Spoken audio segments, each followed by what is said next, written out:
Hi, I'm Russ Camarda, an actor and independent filmmaker in New York, and in between the chances I get to do my own creative projects, I love to sit down with other artists and discuss how it is they do what they do. And that's sort of the goal for this podcast, the ACT podcast, Art, Craft, Truth.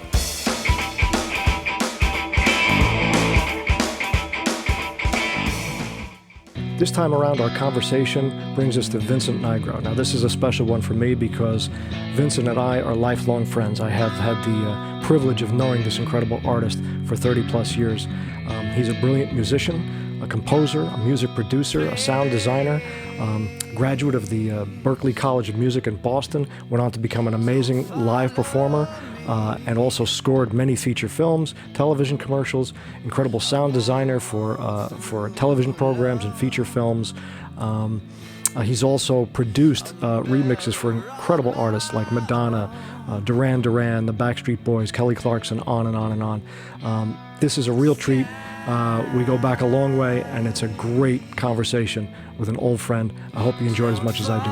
Vincent Nigro. Here you go. Way to go, brother. Cheers. Woo! Only Kentucky bourbon in here. We don't have any Tennessee liquor. All right, so I'm actually live cutting this myself, so okay. You'll see me trying to adjust stuff as I go. I'll do the best I can. I'm so glad you finally. I got you over here. I mean, we've had many a day where we chatted. Yeah, we probably could have recorded that. Some interesting conversations in the past. Yeah. So you and I, man, we met as kids in the 80s. 81, right? Was it 81? 1981, yeah. Late summer of 1981. It's a long time, man. Long time ago. And it's amazing. And we were you I think, did I get you before you were even doing music, or? Yeah, I think so. I mean, we were trying to make movies, remember? Yeah, that's right. We went to Star Trek, and we didn't have a camera, obviously. Right. The cameras were astronomical, they were the prices of the... Yeah, we you couldn't do film and stuff. We were like, well, maybe we will get one, right. But let's build these sets. We used to build a Star Trek. We find, a piece of wood, paint it, and then find whatever piece of plastic, glue it on. Right. Yeah, absolutely. It was incredible. And then we would, you were going to be Kirk, and I was going to be Spock. And I couldn't quite get the eyebrow, and I think there's a picture of us, at the Sunrise Mall in front of my father's T-Bird. He had a 64 T-Bird. That's right. You know that picture? That's right. And we're standing there, and we're trying to do it, and you're like, but you look like this, you look like De Niro almost, but you're trying to Shatner, right? And it's hysterical. Well, I was right. But it never happened, and we used to get the magazines. What was that magazine called? Starlog. Was it? No, the movie making magazine, like. I remember I found it online. I can't remember the name of it though, but. We had a subscription to it. Well, there was Starlog was the science fiction one. Yeah, it wasn't that Fangora one. was another one. I don't know if it was that one. Yeah. Something with movie in it. Right. Movie Maker magazine. Something like that. And we were. That was the first. But before you came along, I was into music. Right. A very young age, singing. 9 years old, I started playing guitar, but I was not good. Yeah, before, and then I'll tell you the story why I there was like a lull there. Okay. And it's kind of I was taking lessons with this guy. My dad got this guy, this older gentleman. I forget his name. I think his name was Tony. And I would sit there with the guy, and he had no patience, and he was very intimidating, So. A couple of lessons in, I just wasn't doing good because this guy's his personality wasn't good, But it was this terrible thing. So after the last lesson I had with him, we're outside the house. I got my guitar. I'm standing behind my dad, and he's like, "Listen, I don't know, he just doesn't have it." The teacher says that. Says he just doesn't have it. Oh, that's some It was bullshit. so freaking humiliating. Fuck. And I was devastated. And, this is my dad, and it's something I really wanted to do. Sure. And I loved. But, you got to get that right teacher, the right, someone to inspire you to, Right. it's all right, man. You get better, No, this guy's like, no, he doesn't have it. Wow. And the humiliation. And I just kind of stopped. I still loved it. So years gone, you came along, moved across the street. Yeah, right. I came along. Into, I think we were 11 or whatever it was. Yeah, 11. Yeah. Oh, okay. So I didn't even know you were playing before then. Yeah. Oh, well, if you call it that. well, certainly Tony wouldn't call it that. Tony didn't call that, but I think something like that is almost kind of necessary sometimes to. Yeah. Put that fire. Hey, Michael Jordan had it too, right? They cut him from the basketball team. Charlie Parker, right? He had it too. The famous throwing right, of the right, symbol. right, Get right. the hell off the stage, you suck. And look what he's. I'm not saying. Hey, I'm not comparing myself to those guys. But it just. It gives you that fire and that. And if you have that personality where you're like, I'm going to show these bastards. Yeah. And it wasn't the first time that happened. When I picked it up again, the same thing with a band I was playing with. Oh, no a bunch shit. of guys you probably know. I'm not going to name names. We won't name names. We won't name names. And, I got kicked out of the band and everything. But then I met some people that helped me. And one of them being John Melendez. Oh. Stuttering John from the Howard Oh, Stern right. Show. Yeah. And we went, he was a little bit older than us. And I started taking guitar lessons with him. And he really showed me a lot of stuff, and I started getting better and better. Right. And he was probably, I would guess, more patient and chill just because of his own. Yeah. I guess. I mean, he was funny. He's very confident, right. And he's like, yeah, you could do that. Yeah, and he wrote everything out for me, and he did the things I wanted to do. I wanted to play Led Zeppelin. He showed me, rock and roll was one of the first things he showed me, and I could play it, and show me the Van Halen stuff, and then after the lesson he would go and put his guitar on, plug into his Marshall, and play Van Halen, and Nobody's Fault But Mine from Zeppelin, and my mind was just like blown because I'm like, oh, someone's actually playing really well in front of me right now, and this is amazing, Oh, so you'd never seen. Not really, no, not like that. Yeah. And I was just like, oh, this is great, This is that's what I want to do. This is great. And then I met all those guys who were around that age. Remember, there was a whole crew of those guys. Absolutely. Lenny Rosillo, still a good friend of mine. Still, Tom McGrain was another really good teacher and good guy, Right. And he really, when I went to him to take lessons, it just took off. Tom McGrain. Yeah. And then he introduced me to his guitar teacher. He's like, I can't teach you anymore, man. And he sent me to Serge Piero, who was another great That's a guitarist. name. That's a name. Serge? That's a name I remember. I think that's where I kind of came into knowing who you were playing with. Well, that was we were still. It was a few years after we met. It was probably around 13, 14 or something like that. Right. And then even later with Serge was probably later than that. 16, 17. Right. Before we were done with high school, and then off to, college. So before I met you, what was it Zeppelin? Because when I met you, it was all Hendrix and Zeppelin. Well, it wasn't Hendrix. I mean, it was Zeppelin, right? I mean, right. But heavy metal. You remember so that? metal, yeah. So that's what you were, even yeah. at 9 years old and stuff. Well, 9. Like when you first started, what were you? 9 was like your whatever was on the radio at the time. Right. And even before that, now you would call that. We listened to it the other day, yacht rock. Yeah, Jerry Rafferty. Yeah, and it was like that 70s, Steelers wheels and Stuck in the Middle and right. America and stuff like that. And I was always on the radio. My parents always had music on, and it seemed like it was an important thing, music, because it was always on, and but both my parents were into it. They weren't musicians or anything, but they always playing music. Right. It was amazing, and I loved it. My dad would sit down and he'd like take out an album, and it's Sly and the Family Stone, and put it on, and he'd explain to me, he's like, check this out, it's a multiracial band, and just explain the whole deal. Like, wow. I don't know how he knew. Right, like, right. He was a cop, Right. But he was like into music, and Did they play, I guess, the Beatles and stuff, all that? yeah, I was big? mean, more the Stones than the Beatles. Okay. Yeah, the Rolling Stones, and I remember hearing it. He would play, I think it was called Hot Rocks. It was like a best of album. Right. That cover where they're all silhouetted. Right, and right, as a right, kid, right, I used to think it was one person with the hair on fire. I used to. They're like, no, his hair's not on fire. It's just Right. a bunch of guys silhouetted, in the group. But he would play that all the time, and even as a kid, I'm like, man, this is good.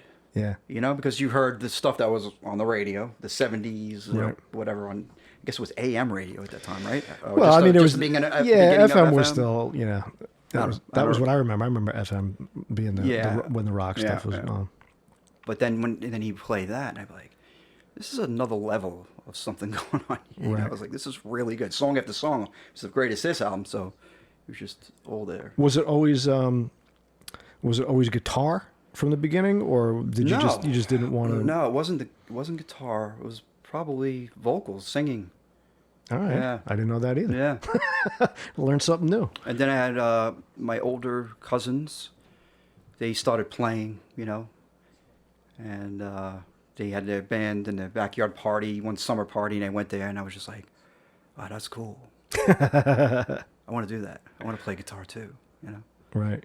And then my uncle Dom played guitar, and he would play that Beatles Norwegian Wood. He always played that. Oh, I remember him playing yeah. that all the time. And I was like, wow, I could do that. I want to do that, So, that, so by the time I come along at 11, you're not in a band yet, right? There's no, No, there was no anything. No. But we screwed around too. Like even, we were already playing with a bunch of guys, but then I came in and we were horsing around doing Hendrix and stuff. Yeah, you were the singer. I was the singer. You were Well, the singer. we got that little 4-track machine. Yeah. And we were laying down Purple Haze and Yeah, and I was like playing with my teeth. I had braces and the strings getting caught. I'm like, wait, hold on, do it again. Stuck you. That's right. Stupid. I remember your mother's like, oh, that's terrible. Your mother was like, She was honest. yeah, she was like, yeah, it doesn't sound good. But yeah, I remember that we were playing. That was a little later, Yeah, right. That was. We were probably just in high school at that point. Right. And So I remember that. Yeah. So when do you know that? Like you good, like you'd study with Melendez and Tom McGrain, and you start to see these guys really playing stuff that Van Halen and Zep, and you're like, wow, that's pretty cool. When do you start to feel like, oh, I'm playing it now? I'm doing it. By the time I got to Tom McGrain, and then I was people were like, oh yeah, did you hear?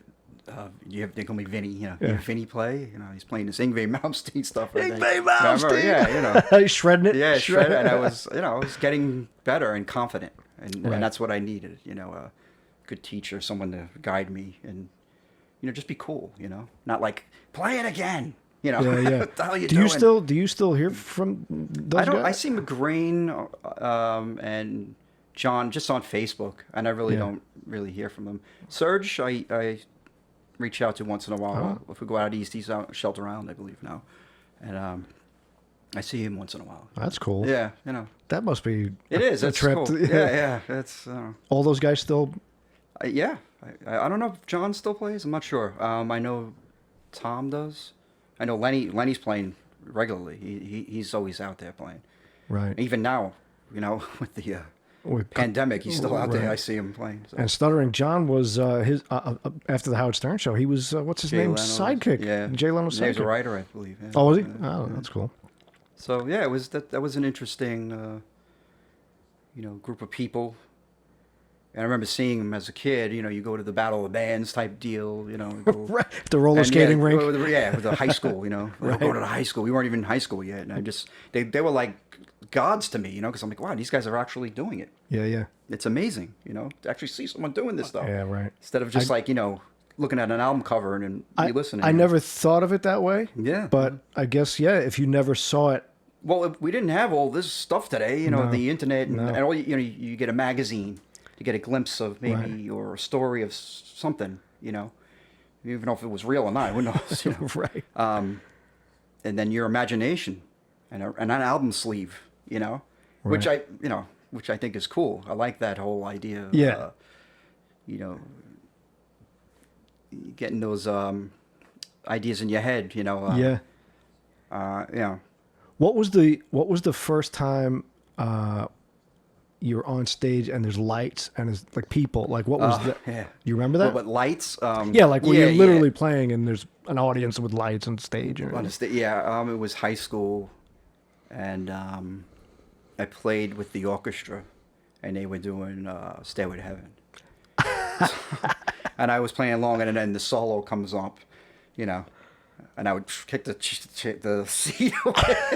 And That's it'd stop great. playing, and I remember, everyone in the audience, all the friends in the audience, when it's supposed to be this proper, Right, orchestra thing, But I was scared shitless, man. I was just like, it was very scary. That was- I wouldn't say I enjoyed that. No? I was scared. Yeah. Wow, that was high school? That was high school. It was probably just Right. maybe a freshman or Right, wow. sophomore or something like that. I don't think I got to see that one. I don't think I saw that performance. Yeah, I may have. I I don't remember. Well, it's a long time ago. It's a lot of it's a long time ago. Yeah, That's- it is. it's Yeah. funny. These days, that's what I've been saying. Yeah, that's a long time ago. You old bastard. All right, so after high school, you go to one of the world-renowned music conservatories Well, in the world. before that, let's not skip the high school performing arts, cultural arts center. Oh, that's right. I Yeah, totally forgot which that. was a really What they call BOCES. BOCES. BOCES Yeah, back in the right. day. It's still around. I think it's a different name Okay. now, like LIESS. I don't know the name. Yeah, but, explain what someone that Billy is. Joel, donated some money to in the last couple of years, whatever. Yeah, it was that was a great experience. Amazing teachers. Dave Burns, famous jazz trumpet. And he played with Dizzy Gillespie. No you know. shit. I Yeah, didn't we know. would be sitting in like jazz history class and playing old videos, and he goes, oh, there I am. He's in the band, backing Dizzy, playing. It was a trip, Yeah, and he was great. I had, jazz, I had no idea. All right, yeah. So that's Trading fours, where you take 4 bars of, solo. The drummer takes 4 Oh, bars. okay, yeah, you right. trade fours. Okay. I had no idea. It's like, all right, now we're going to trade fours. Ready? 1, 2, you know what to do. That's what he would do all the time, Hysterical. I had no idea. We're just like, what is that? Trading fours? Okay. So we're all soloing for 4 bars, and but it was a great experience. It really just took it to another level. And that was one of Yeah. those deals where, that's where you went to school during the Yeah, day. you had to audition though. It Oh, was okay. it was a pretty tough audition too. What was that about? It was you had to write an essay. It was you had to know your stuff, man. I walk in there. You had to learn 2 classical pieces. I remember. And you walk in, and there's every teacher of every art department. So you have the art department, the musical theater, the guitar teacher, Mario, who ran the whole thing. Barbara, who's classical. Dave, jazz. They're all sitting in front of you, and you walk in. You're like a firing squad almost. It's like this kid with this guitar. Oh, Yeah, this is the guitar. That I very had- guitar? I actually bought that right before I went there. I'm like, I'm gonna get myself a classical acoustic. I paid like $100 for it, and with this guitar, Wow. and That's yeah, they were incredible. like, all right, play me a C Phrygian scale. Okay, I know that one. And he was going, further than that. Play a Mixolydian, G. Okay. And they'd play it. And they're like, okay. And they're smiling. So I'm like, okay, this is good. It's a good sign. Yeah, right. All right, play your classical pieces now. Okay, played them. And then, they'd ask me a few questions and whatnot. And they were smiling. So I was like, yeah, I think I got this. And I did. So that was good. you know. Wow. And then, so like I was saying, The kid that didn't have it, so. that's right. Yeah, Yeah, yeah. Did you call Tony and be like, "Hey, Tony"? Yeah, I don't know hey, if Tony I'm was in BOCES." around by then. I don't know. He was a pretty old guy, so I don't know. But, like I said before, some of those things are necessary, to Right. progress, I guess. I don't know. So now this is where you, like I said, this is where you go to school. in as high school kind of. What's it like now? You're mixed with for the first time with all these other people who do great. this. Yeah. What was that about? What was that like? It was. Was it intimidating? Yeah, I was gonna say. But that's good too. There was guys. They were definitely better than me. Yeah. But I learned from it and got better as well. One of the guys was Eric Cowell, who ended up being my roommate in Berklee when we left there. We know Eric. We know Eric very well. And Eric's a great drummer. He's played with Sharon Jones and the Dap Kings, and John Schofield. He did an album with So he's an excellent drummer. I'm gonna get him on here. You should, because he's a character, and I have to. Oh yeah. He would be great on this. So we became I became really good friends with him. Yeah. And I remember seeing him, and our other friend Mike Coffey was playing. He was in there as well, Right. And I remember before. Let me just back up when we were checking the school out, and I'm like, how did I not know this earlier? I didn't know about this school because I went in my senior year in high school. All right. So how do I not know about this? So I think the school kept it hush hush because they didn't want their students going to the BOCES. They wanted to keep the talent to themselves. No, I didn't. You didn't know that? That was a whole thing. Did not know that at all. And the second when we left, it became a problem where they were testing people who were going to BOCES. Ah. And you remember Mike Iorio, right? He was a drummer, right? Yeah. Mike Iorio. And they were like, they didn't want anyone else going that year. He was a year younger than us. Wow. And they tested him. They're like, all right, tap this out. And they wrote the drum tablature, or what you want to call it. And he goes in there, taps it out, and gets up and walks out. Like, I guess you have to send these kids to the school because obviously they're very good. Right. They're excelling more than if they've stayed here. Wow. And that's true. But I remember going there. So let me not forget and seeing Eric. Right. And Mike, and it was a Friday. They would have you perform on Fridays.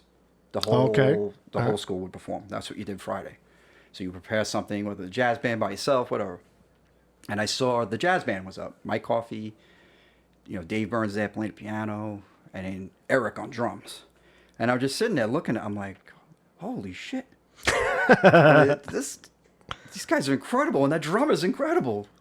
Not knowing that they would be like my closest friends. Right. 30 right. years later. Yeah, right? Exactly. Right. I mean, that's so crazy how life works, And then I ended up going the next year, Right. And it was very good. It was excellent. So off to Berklee, Massachusetts, College of Music, one of the most famous conservatories. Did you know, did you and Eric work out that or just happened? Or I was planning on going there, and then he was like, yeah, I'm going there too. I'm like, okay. I'm like, well, maybe we should, be roommates, He's like, okay. And we were. Yeah. And I didn't finish. I only went like 3 semesters at Berklee. He went 4, so. But again, that was another crazy, monster musicians there. I mean, talk about intimidating. Yeah. Now we're on another freaking level. Right. I mean, Abe Laboriel Jr., who was a drummer for Paul McCartney now. Okay. So that's the level we're at here. Well, our other Long Island buddy Steve Vai was a Berklee guy. Steve Vai, he was a little bit older than us, but he was a Berklee guy. Yeah. Steely Dan, right? Donald Fagen, I believe. Right. Quincy Jones. Oh wow. Yeah. So there's no slouches. John Mayer. Okay. Yeah. I mean, it was good. What was the experience up in Boston like? Boston was great. I was 17. Yeah, 17 in Boston. And I felt bad. Your parents drop you off. My mom's crying, and you feel bad. But then they leave, and you're just like, whoa. Just that sense of freedom, and your life is beginning now. This is, and it was very magical. One of the best times of my life, really. It was awesome. And what's the Like what hits you Like when you see, again, like when you saw John Melendez the first time, agreeing the first time, when you get the boat, what is it at Berklee that where you walk in and you go, holy shit? Yeah, well, I going to the cafeteria for the first time, and there's, this is a typical dining experience at Berklee. The cafeteria is filled with people, and also a band playing while everyone's eating. And then the guitarist of this band, I don't know who he was, I don't even know his name or anything, but I just couldn't believe how he played. And it was just like everyone played this good. Let's just take the guitar and throw it away, man. It's like, are you kidding me? Like, wow. And it blew my mind. I'm like, oh my God. But then it was, it was scary, but also exciting, because then you're like, I'm going to get there. I'm going to get to that, You're right. What was the instruction like? Like it was tough. The professors and teachers and stuff. So, you had a mixed bag. Man. Some were wacky, a lot of wacky guys. What is this note? The ear change. And his name was Bob Zung. Yeah, and he was a cool guy, but he was wacky. What is this note? And he'd be like, what is this note? And he's standing in front of you pointing at you, and I'm like, I don't know. And he goes to a drummer, and this one drummer kid, he's like, he's nailing it. I'm like, you're a drummer, right? Yeah, I play drums. So they figure out this fucking guy has perfect pitch. He's a drummer. I'm like, you bastard. He didn't know. Wow. But he figured it out there. What is this? But he was a drummer, so he really didn't kind of really. waste I it guess on it him. could work, but not. So so you got guys like that, and I was a film scoring major, so Don Wilkinson he was a.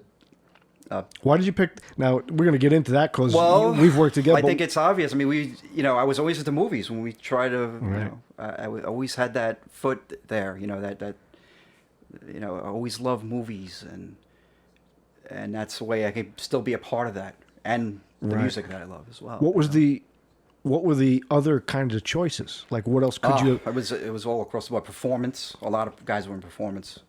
I didn't want that. Even though I ended up doing that for years. We'll get to that later. Right.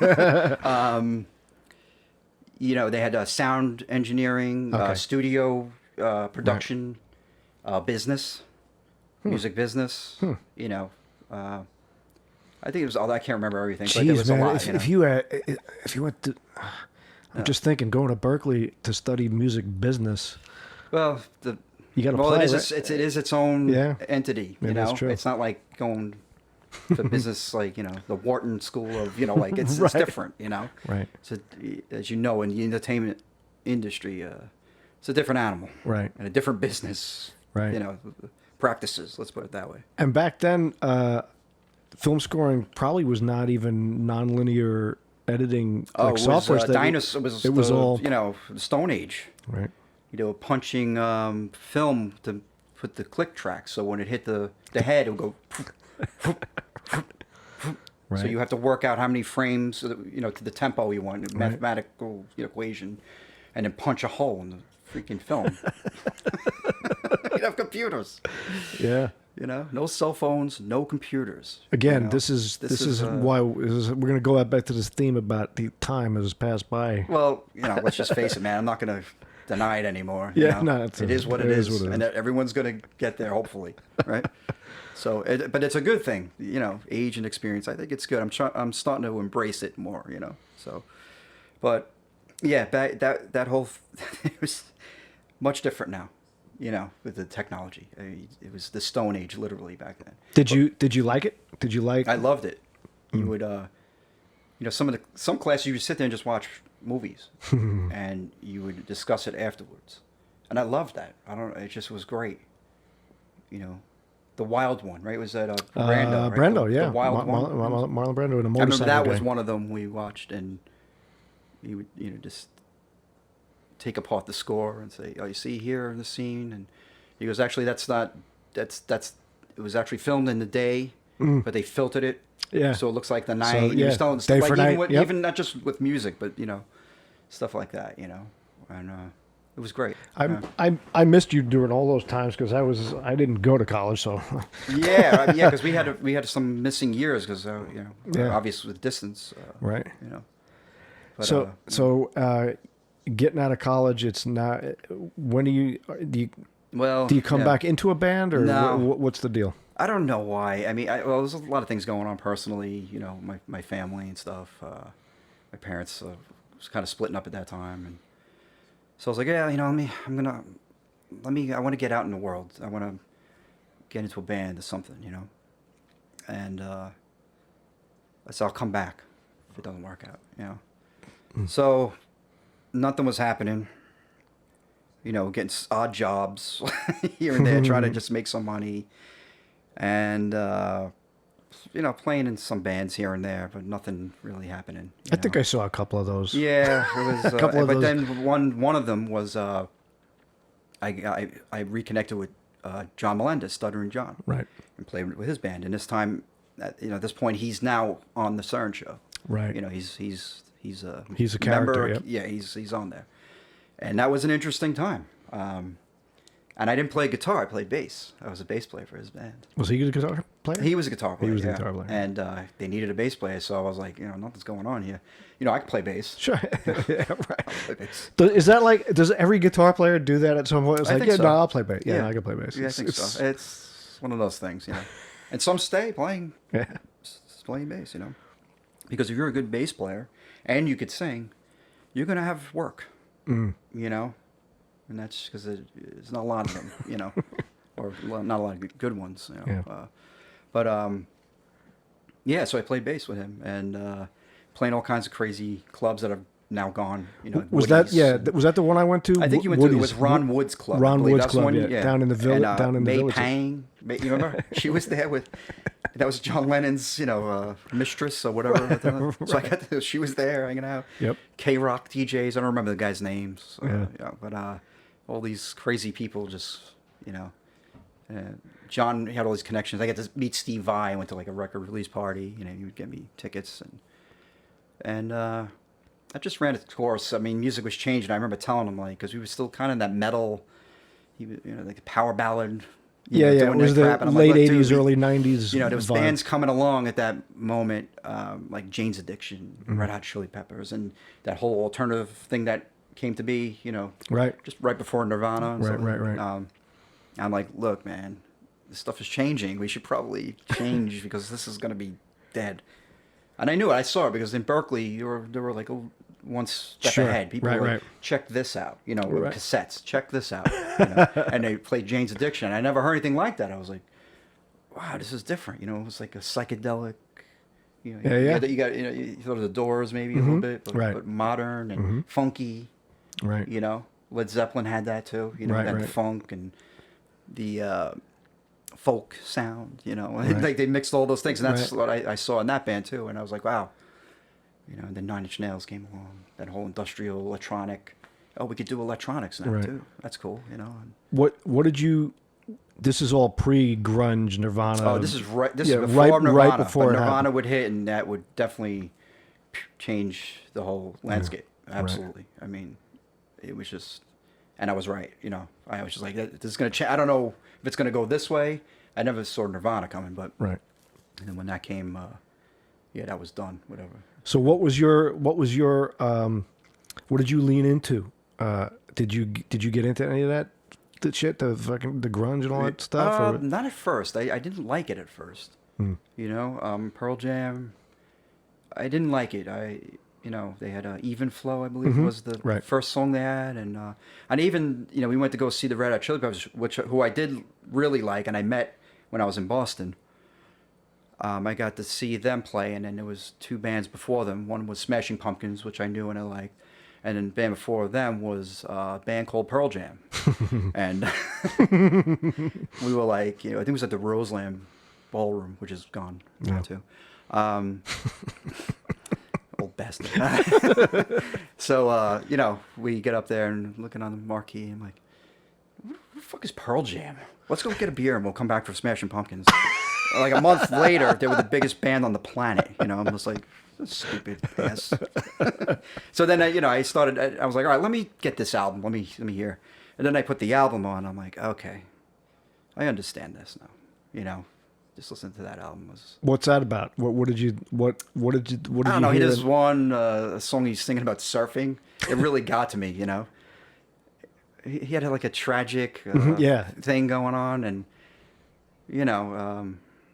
very moody, and you really felt it. You know, and that one particular song I really loved. He's like, tie the ring. He's talking about surfing. Right. I think it's called Oceans or something. I forget the name of the song, but just that, and a song called Release Me. I think he's talking about his dad. Oh dear dad, Yeah. Can you see me now? Yeah. Well, so good. I mean, I always preferred. I wasn't too into that whole scene, but I preferred his voice over the rage of the. Right. Nirvana was like more teen angst, right? It was like we were right. kind of casting that, Right. Maybe a little angry, but not as that angry, Yeah, we were by the time they came along, we were adult. We weren't high school kids anymore. 24. Right. Yeah. Right.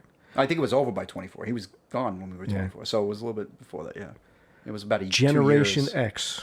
Yeah, I know you got. I know That's you're going. us. Yeah, I know you're going there. That's right. Yeah, and it's a good subject. It's interesting. Well, what I want to talk about that is something you brought up before, where you talked about the guy Tony shitting on you, and this and that it's good, and our generation, I think, if I can say, was the last one that were allowed to skin their knees a little bit. Oh yeah. And the last analog generation, I guess. I don't know what I heard that someone say that. Is that that's true? a good point. Yeah. Probably. The switch over. Yeah, I mean, I think so, right? But I think that's important that we learned. We were the last ones who it was okay to get beat up a little bit, and as a result you're not so. We were beat up. I don't think we had a choice in the matter. No. So you acted like we had a choice in the matter. No, that's true. Yeah, we were just accustomed to that, and we still again shit kicked out That's of us. Right. Well, doesn't stop. For the most part, they forgot about it. Yeah, like they skipped over. I love that. And like these generations, I'm like, where is it? Where is that on that slide there? I don't see it's like Boomer. Yeah, they skip over. Yeah. So we're used to that, so we're just like, all right. So what are you playing once you get out of Millennium? Once this change happens, where do you end up, and where do you start playing? Yeah, well, it's a strange ride. Well, again, I had to go get a job.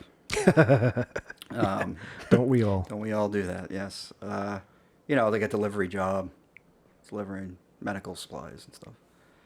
And then that's legitimately legitimately delivered. You're not like it's not a metaphor for something else. No. It's not. I was actually delivering teeth. I know it sounds crazy, but teeth. No, I'm not kidding.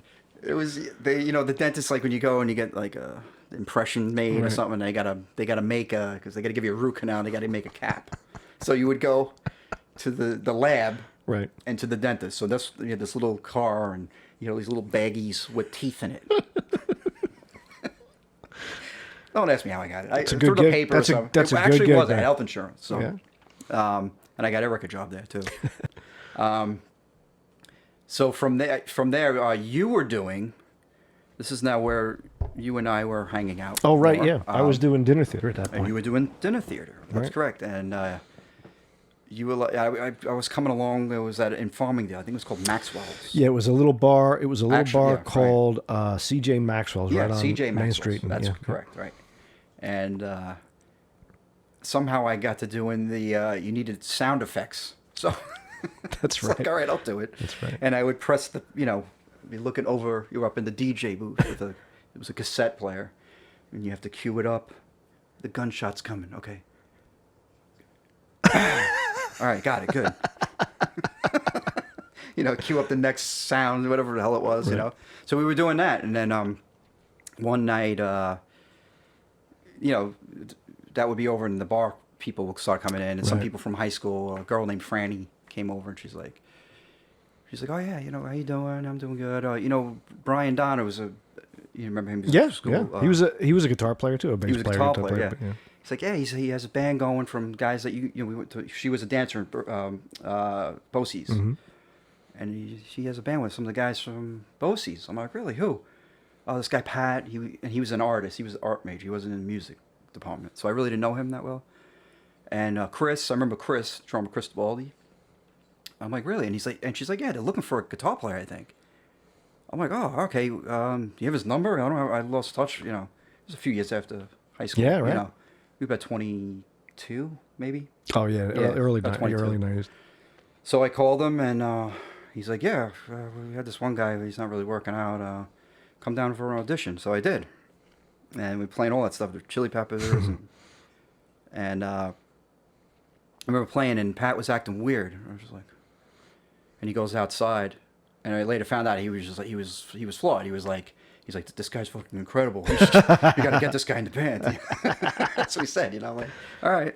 So I got that gig, and we became a very successful band for like almost 10 years. And what was the name of that band? Bellybutton. That's right, folks, Bellybutton. Yeah. And if you were a kid in the 90s, going to all the bars, you would probably know that band because we played you guys were tremendous, man. Yeah, and we did really well. I ended up quitting that job. The teeth job. The teeth delivery, courtesy delivery system, whatever they call themselves. And we got an apartment. You know, I was doing okay. So wait, so now, you're playing in this band, and it's paying your bills. Oh, yeah, and then some. How cool is that? That was great. Yeah. It was really magical.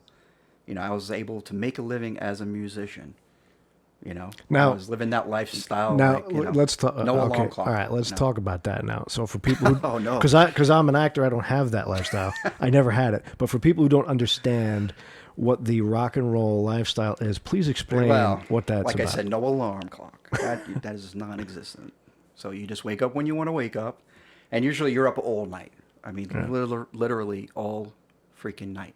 Where I would be 4 a.m, I could call my drummer, and he'd be up. And we'd have a conversation. Right. I mean, that's the lifestyle, you know. You want to get into the party and stuff? Is that what you want? Of course I do, man. Come on, man. I'm living vicariously through you, so. Yeah, well, we had, I mean, at first I was very serious about it, you know. I really wouldn't even drink, you know. I would be very serious, because I would get a lot of anxiety when I had performed. And, you know, I remember auditioning. We were playing and we were renting a basement under some bagel place in Farmingdale. Right. And we were good, man. You know, it's just certain people together. It just works. I don't know why. You know, the chemistry was right with this band. Right. And it was, you know, you knew. And people knew. They would come down to the basement and be like, you guys got to stop playing soon, you know? So we were like, all right. We felt comfortable enough now to audition. So we auditioned for Mulcahy's, which was like one of the biggest places to play on Long Island, you know, at the time.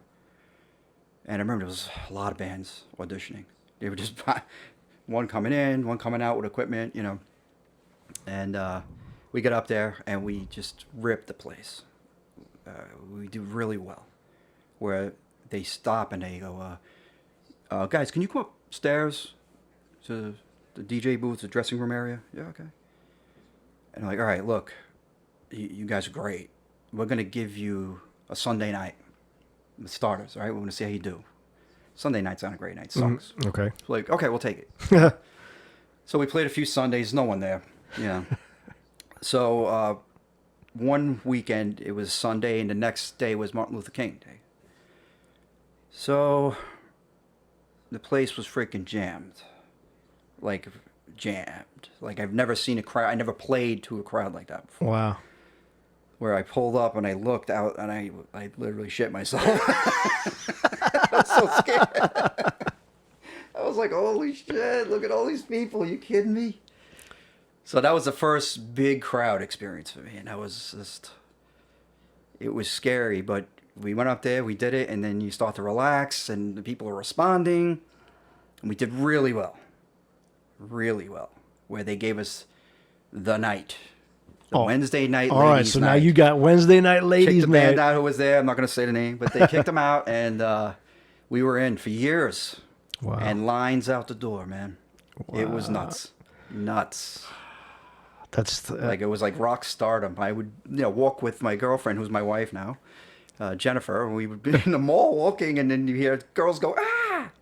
I'm like, what the hell was that? Go back, and these girls are like, you're in Bellybutton, right? Stuff like that. We're in a cover band. It wasn't even like a, it was just so weird. That's crazy. It's like, I'm in a cover band, really?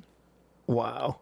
Yeah, so that did that for years. So that first set, when you shit yourself with all those people, what are the tunes? What's in the play? It was just all the 90s playlists, Jesus Jones, Right Here, Right Now, like stuff like that. And then Pearl Jam hit, and it's all you heard. Pearl Jam. All right, it's coming. What? And that mostly, you never really heard Nirvana. People say that. It was just always Pearl Jam. It would be very big. Wow. And just, I can't listen to that anymore, like the 90s, like Lithium or one of those stations. Because it's just, you played those songs, you just don't want to hear that anymore. You don't right, right. What was the one, especially early on, when you were really kicking it at that place, what's the one tune you looked forward to in the set list for yourself? Oh, that's tough and early. Yeah, like... Well, we would do mashups, so that I always thought that was cool. We would take, like, before mashups were a thing, I think. I don't remember them being, like when they take two songs, like a rap song, rock song, and put them together. We did like AC/DC Back in Black. And Pat would come out like Flavor Flav with the clock, and we do this whole thing, and people they loved it. They would freak out. Right. And we do like a rap in the middle, and then it was funky, a little faster, right. Stuff like that was a lot of fun. Anything with Prince. I always loved Prince, and that always went over well, believe it or not. You like the funk stuff. I do. I love it. You love that. That's my funk, thing. that funk. Yeah, I love it. What is it about that? Maybe it's just my upbringing, because I heard a lot of it, and it's my parents. Back to Sly and the Family Stone. Yeah, Sly and the Family Stone, and my mom even was. She was really into disco, but on the flip side of that, she was into soul and like Barry White and Earth, Wind and Fire. I mean, this stuff was cranking. Michael Jackson, Off the Wall. Stevie. I mean, I heard I got a big dose of this stuff. Right. Big time. So does that still is that still kind of floating in all your stuff today? When absolutely. Yeah. Absolutely. The funk. Get the funk out. Yeah. You come over and I'm always playing it, Yeah. Yeah. Oh, absolutely. The FUV Binky show, stuff like that. I love that stuff. It's just ingrained in because the funk just makes you it makes you hurt. You just like, oh shit. Oh damn. It's so good. It's so funky. Yeah, I love it, and the flip side of that, you can listen to something heavy. Right. Metallica or something like that. Yeah. So what? So how long does that go? The whole Bellybutton experience. That's like 5 years. That's like seven or 8 years, and then I got into another cover thing where we actually doing originals, because we tried to do our own stuff, and we had a few songs. And they were okay. And the band just we were very love-hate. I mean, those guys will always be my brothers, no matter what. Right. We have a lot of history. We're in the trenches together, So we'll never forget that, Yeah. So we're always on and off, I think we're on an off spot right now, but it's okay. I'm sure we'll be back on sometime. Yeah. We do another reunion, maybe. I don't know if that is going to happen, but right. Yeah. What was the question? I lost. No, like how long that? Yeah, it was about 8 years. Wow, that's a long time. I did dude. well. That was my job. I didn't have another job. Wow. I played music. And you could do that then. And then toward the end, that I saw things was changing. More DJ culture was coming in, hip hop. The whole climate was a change on the horizon. And I don't think the band thing was as popular. Really? It was in the 2000s. And, okay. So not that it wasn't going on, it was. But yeah. I don't. Maybe I'm wrong. I don't know, because I was out of it. Right. But to my perception was kind of fading away. A lot of the clubs were You know, like the Dublin pub was going away. You know, that Right. It's gone now. So how does it? How does that end? And where do you? Where do you go? Pat ended up leaving. He moved to California to pursue other things. We went to we formed another band called Alien Pop, and we had. I remember some of those things. Yeah, and we did. You know, we were covers, but originals as well. Yeah, I remember that. We were doing pretty good. I remember some of those tunes. I like. And then that ended up imploding. You know, and then that was it for covers for a while.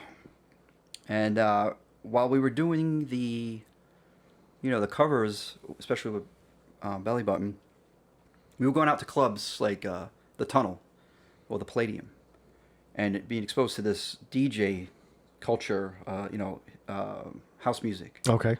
And stuff like that. Junior Vasquez was the DJ. And the first time I went there, I was just like, what do you mean?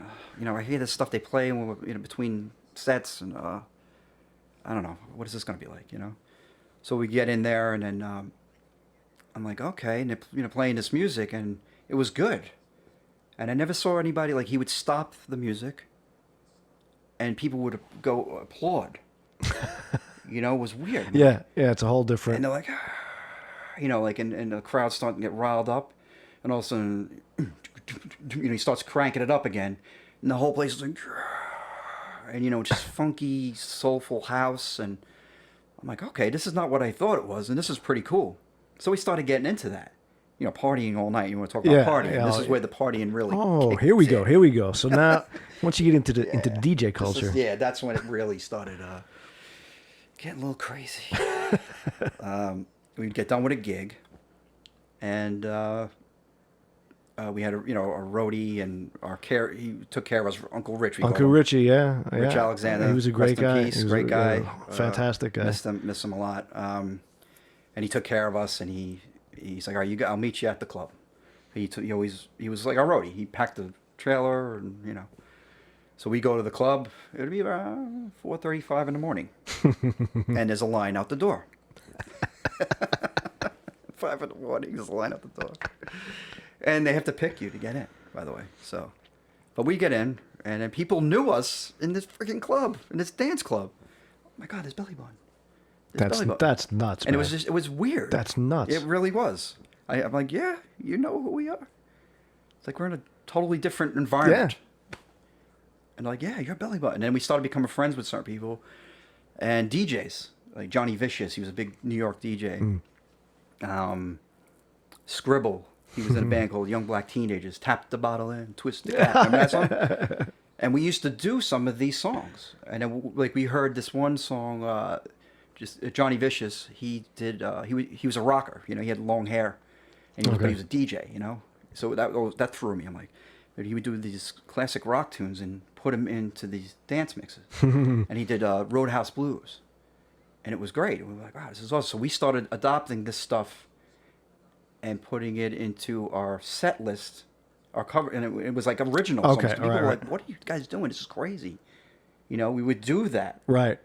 And people never heard that before, because we weren't your typical, we would always inject our own style. And we were in these clubs, and this was our influence at this point. And we would do these mashup type things with Roadhouse Blues, like a dance song. Wow. And it would go over crazy. It would go nuts, And we would take things like from Junior Vasquez. We'd be one time I'm in the Palladium, and he stops the music. It's weird. Everyone's just standing there, and then you hear, "Is there anybody out there?"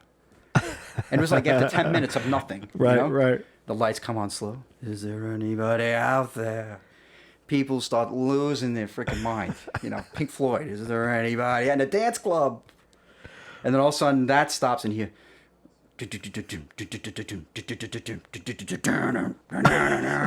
He starts playing "The Beautiful People" by Marilyn Manson. Wow. And I'm just like, how cool is this? This is great. So we adopt these things and steal it. Right. And play it in our thing. And people will go nuts. Wow. And so we made friends with these guys, these DJs and everything. And through Scribble, we met...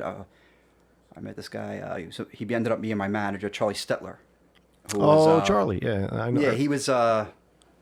He was a part of the whole hip hop, early hip hop, in the 80s, late 70s, early 80s, Fat Boys. Yeah. I think he was in Crush Groove, one of those. I don't remember. One of those movies? Yeah, one of those movies. I don't know if it was that one, but yeah, he was a tough manager, tough guy, from Switzerland, and he had this accent, and so we met him, and through him, I ended up getting a publishing deal with Jelly Bean Benitez. So through Bellybutton, going to the clubs, and I get a publishing deal now with Jelly Bean Benitez, and it's really odd. And this is, and now I know this, but right before September 11th. Yeah, well, we'll get to that. Yeah. That's where we're headed. Well, me and my brother we both got signed to Jelly Bean, and he said to me, he's like, yeah, watch, the world's gonna end now. We finally we got it. We signed. Right, signed the big deal, and then the world's gonna end. Ha ha ha, laughing, and then the freaking world ends. 9/11 happens, and it literally just blew it all apart. I mean, I was sitting in Universal Records meeting with Bruce Carbone, who was like the top guy. Having meetings like, oh yeah, I like this, showing him songs. Yeah, I like this one. Maybe we'll take this one. We were like, oh my God, seriously? This is amazing. And then that was it. Once that 9/11 happened, everyone got fired. Downsized everything. Oh, fuck, man. And it just stopped in its tracks, And then there was never any kind of, I think time had passed by the point. We did a few things with him, commercials, Sandals commercial, and, he had artists that we do remixes for, and, small stuff like that. And, yeah, I mean, I reconnected with him recently, working stuff out. We'll see what happens with that. Because it's still there, just... What do you think about that time? Do you... I mean, we're all making peace with a lot of things we did or didn't do. Yeah, it's just hard to think about another... we're in a terrible time now, and to think about that terrible time is like... So the question is, what was I thinking at that point? Or no, what do you think when you look back at it? I know what you were thinking then. I mean, that was just like... But now when you look back, is there a hole that wasn't filled, or are you just cool? I wouldn't say I'm cool with it. It's just like it goes... Just like we were saying with our generation. Yeah. That's right. That's screwed again. Yeah. Another hit, But I don't stop. Right. And that's the thing, too, I think, with us, with our generation. I wouldn't say everybody, but I think as a whole, I think we're pretty resilient, pretty tough. Yeah. Keep taking the hits. I'm not going to stop. I don't care, Right? Don't give up. No. I told my son this, too. Just don't give up. Right. Did you want another shot? No, I'm good. I'm good. You good? Did you drink it? I killed it. I didn't want to seem like a wuss. I thought you killed it, but you didn't. No, because I was trying to figure out what the fuck I was doing here. I'm trying to live cut this with one thumb. Yeah, I got you. You're busy. And it's distracting me. But I'll get somebody to help me next time. Yeah, so see, I wasn't even on camera there. I don't even know what the fuck's going on right now. All right. Get your bearings. All right. So now, what I didn't want too much of was to be some kind of interview.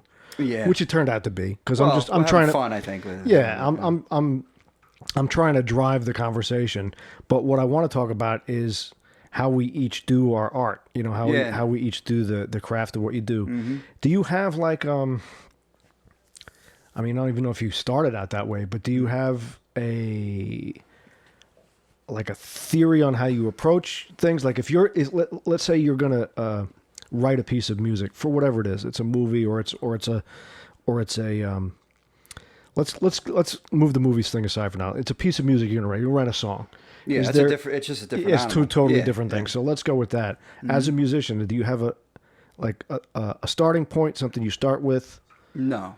Well, like we just be sitting down and playing. It's just ad-libbing. Just okay. I think most, people do, artists or whatever, musicians do it that way. You just sit down and play. Do lyrics come to you, or mostly just like you'll just play and get a cool chord progression or something, Okay. And then all of a sudden you just start, humming over it. Now you got a melody. And then you go, or maybe you get like a lyric or a chorus, which is a big gift. So what does that mean? Why is that? Well, choruses, you get a good chorus is tough, good lyrical chorus. So I don't understand any of this. So Really? you have to, yeah. Why? What is that about? What? well, for me, I mean, everyone's Like, different. what- For me, it's like lyric writing's tough to get good lyrics. So it's a little struggle for me to if I get a gift of I'm playing this progression and I come to some sort of what I think is going to be the chorus and I have a lyric and a melody, it's great. The rest just falls in now, because that's the point you want to get to, because you don't have a shitty chorus, you know. You want a good chorus in Right. any music you write, especially pop music or whatever, rock music. So if you get that off the bat, that's awesome. Do you find there are particular things, like if you're going to go sit down and just jam and play and let sort of stuff flow, do you find particular sounds or styles of music that you naturally kind of flow into first, or is it whatever? Yeah, that's a good question. I guess it just depends on my mood. I'd be inspired by something I was listening to, Right. like a Stevie Wonder or something like that, and then obviously I'd be going into that direction. And so I Right. kind of got a picture of, I wanted something a little soulful, funky, or if I'm listening to something like a little more rock oriented, or So it's Then you it's go, what yeah. what's kind of in your orbit at the time, like Led like Zeppelin, or I'm listening to Hendrix, or something like that. It'll drive you there. Do you when does it happen? Like at night? Like I'll wake up sometimes Well, to it write used things. to be night, but now I'm old. So mornings are great. That's when I'm most productive. Right. Get up, have my coffee, go into the studio. No matter what I'm doing, and man, you could crank out some stuff. Yeah. It's just that you just up, wake, fresh, and then it starts to deteriorate. Yeah. Yeah. No, That's the way it is now. But in the past, it was when I was a young man. Nighttime, because I was up. That was my hours. Right. Right. That's what I was used to. I mean, I still write poetry occasionally, and most of the time, stuff will come at like 3 a.m. Yeah. I'll wake up with it, and then I gotta go. I'll remember it. No, and I never that's, do. That's and a you bad. can't- That's a big mistake. And then I gotta write I've it done down. that before, Yeah. and I'm like, God damn it, that was good too. Well, you thought it was good. You don't know, Yeah. but Let's just say it was good. you're just too goddamn lazy to put it on a recorder or whatever. That's right. Like, and I've learned to not do that. Like, if something you think is good, you got to get it down somehow. And now that with the phones too, now great. It's like get the notepad out, like, write the line down. All right, I'm going back to sleep. That's right. Yeah. Or whatever. So the technology helps with a lot of things these days. What are you listening to now that's in the orbit? That is. I don't know. I still. Well, I was. Hendrix on Friday was 50 years gone. Wow. So I started just That's cranking right. out some Hendrix and just to really Yeah. appreciate that. He died when we were born. Yeah. Yeah. So last few days, that's what I've been listening to again. It's big, big inspiration. Big. Now I love influence. it just as a fan right, of yeah. the genius of what he was doing. But Yeah. you can explain, the genius behind something like that, and what is that? Yeah. What is it about that turns you on? Well, at the time, like we were talking about before, with the heavy metal, was the law of the land, I guess. At that time, we were listening to all that stuff, and I'm like, Hendrix, I hear that name keep coming up. Jimi Hendrix, yeah, you heard that. Purple Haze, I heard that. Let me check it out. Go get an album. Go to Sunrise Mall, my bike, whatever it was, and then bought Are You Experienced? Brought it home and looked in the back, and it was a warning. Be forewarned. The music you're about to hear, it's going to give you a different type of experience. Well, I don't remember the wording, but it was something like that. And I was like, wow, that's cool. I got to put this on. So I put it on. Purple Haze, first song. I know that song. All right, that's good. Next song comes on. Da-na-na.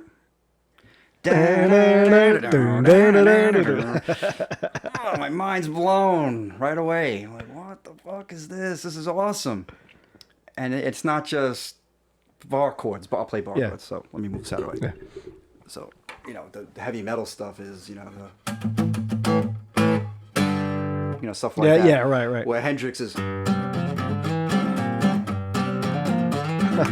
this chordal style. I'm like, what is that? That's not, Yeah. Which is great.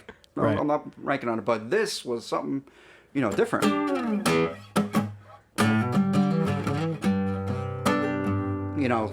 What is going on? It sounds like an orchestra on this guitar. You got the low notes. What's he doing that? First of all, he's got that thumb wrapped around. Well, I'll show you that too. But he's just playing around the chords. It's just a progression, right? And he's just adding his flavor, like other tones to the chord. Right. You get your fixed, but he'll be like, or if it's a minor, he's just playing around with the scale. You know what I mean? And it sounds like lyrical, lyrical, and like this whole orchestra on this guitar going on, right. And I was like, wow, you could do that, huh? That's pretty amazing, because I just know, I'm playing, stuff like that, and so that just it blew my mind, and then they kept going on with the album, and. We heard "Hey Joe," we knew that. Yeah. "Wind Cries Mary," and I heard that before, but then it's just a great song. The guy was, how old was he? 23. Yeah, well, he died at 27, right? Someone so at he was that a age kid. to write something like that. Yeah. And that just all blew my mind, and it was something that I discovered. I felt for me, in our little group, our little generation, which the music we listen to, I love too. There's no doubt about that, but. I felt like it was my little discovery, Yeah. And from there, I just like I got to get more, I got to get more of this Jimi Hendrix stuff, and anything was on TV, I would put the VCR and try to tape it, and and then I got Axis Bold as Love, and that really blew my. And then you heard Little Wing, and I they didn't really play that a lot on. Now they do. But back then they didn't play it at all, So hearing that for the first time, and that really showcased that chordal style, just showing, you can do a little wing. It's not going to hurt. Well, nobody's going to pull me off. Yeah, no, but I might suck at it, so that's all right. I don't think I play it right. If you do the first one, it'd be fine. I gotta remember it.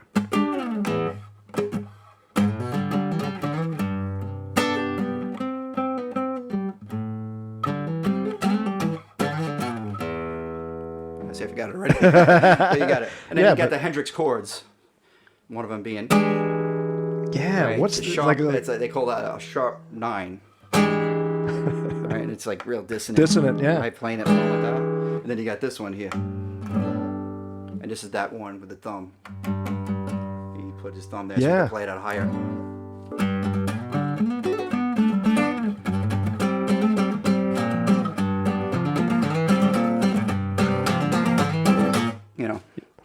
Cool stuff, right? He was. The shit was amazing. So those what was the Hendrix chords? Let me just finish this because now I'll tie those two in. You know the song.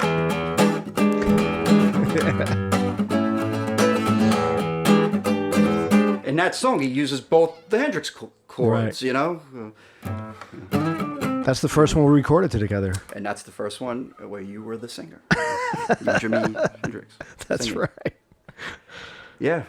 So Hendrix, what was the album? What's the one I love?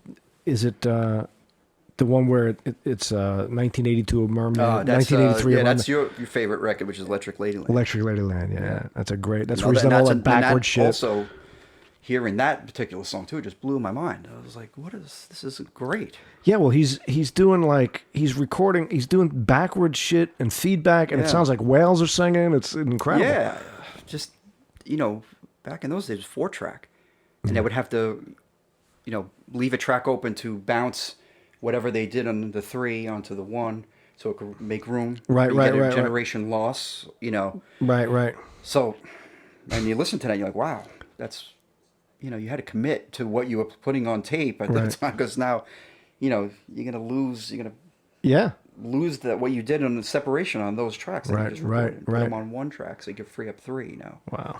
And that's how they did that, and you hear what he did with that limitation of incredible limited tracks. Now we have you can do anything you want. What little things have you added to your repertoire over the years that where it was like, look at what that guy did. Look at, I love this. I love that.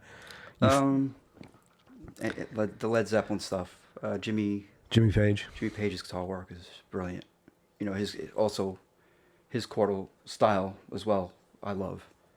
Is it different than Jimi Hendrix? Yeah, I'll just give you a little quick example again. Ramble on. I'm trying not to hit this microphone here. That's all right. So.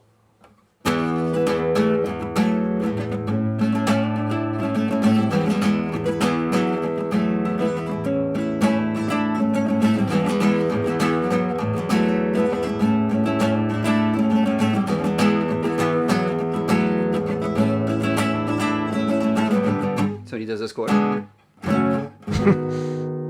know?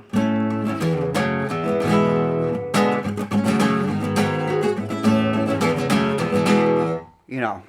So what's the difference that it seemed more like folk guitar. Right. I'm trying to put it in like layman's terms. So that's the best way I could describe that.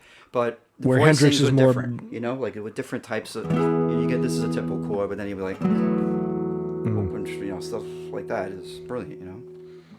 Yeah. That's one of my favorite tunes, man. That's that's very folk sounding, you know.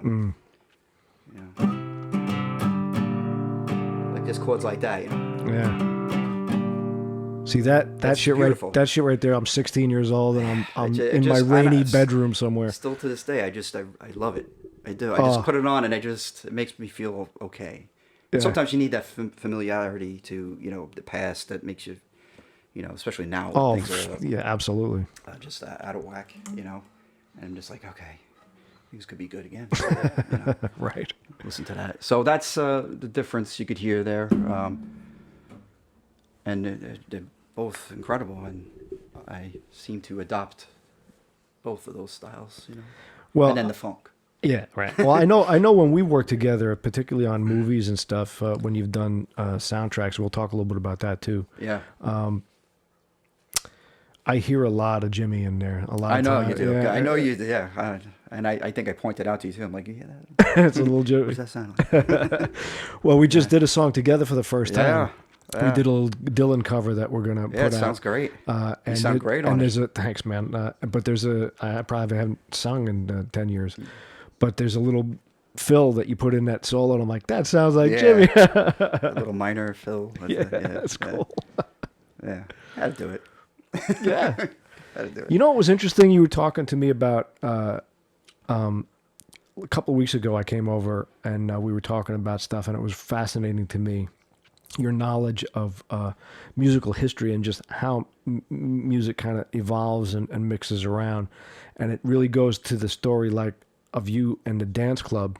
Yeah. You know, like stealing some of that and mixing and matching. Yeah. But you were talking to me about the beginnings of how reggae and punk kind of mixed together. Tell that story a little bit. It's incredible.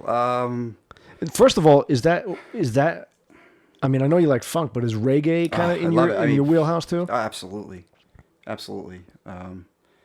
You know, Bob Marley. You know, right. I mean, it's just Bob Marley. You know, he's just, he's just consistently good with everything he. So what is out there. What is that? Is reggae like it's like funk with it's spirituality, or it's just if you look at his early work, you know, they looked like they were a 50s doo-wop band with the suits and, you know, shorter hair. And but it was still reggae, but they call it ska then. It was a little faster. It had that, you know. Right. And it was different then when it became chill, man, you know. You know, you got where the snare drum will be on so you'd be like, one. So you'd be like, kick drums. So what do you call that? It's like off the. It's just the accents are different. Right. Yeah. Right. You got the upbeat with the guitar. They call it skank. You know, and it's that stuff is so interesting. You know, that came from that little island.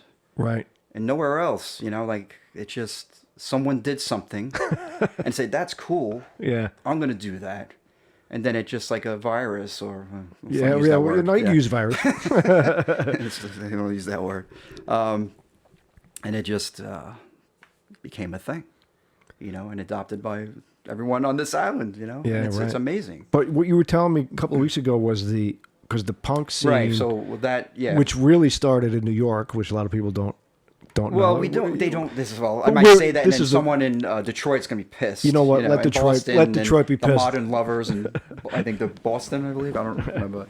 And then you got Iggy and the Stooges, and the MC5 before him, really, or just about the same. They would consider maybe the first punk, but really the punk we know. Yeah. The Ramones. New York. The Ramones. Yeah, the Ramones and CBGBs, which I played a couple of times, which is cool. That's cool. And I don't have a freaking picture, so it might be somewhere. I don't know, but maybe someone has one. Of you playing CBGBs? Yeah. And it was a shithole. It was amazing, the backstage would look like. But punk definitely was a New York thing, man. And the way it spread to England was Malcolm McLaren, who was... this British businessman who owned I guess it was like a sex shop, leather and all this shit, He was in Manhattan and checking out, different shops and everything.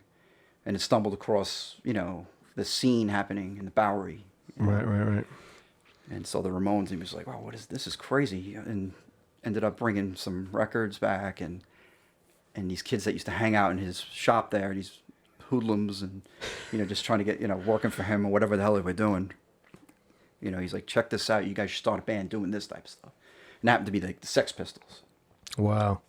Johnny Rotten. Rotten. Yeah, Johnny Rotten. And that Sid Vicious. Sid Vicious came later. Yeah.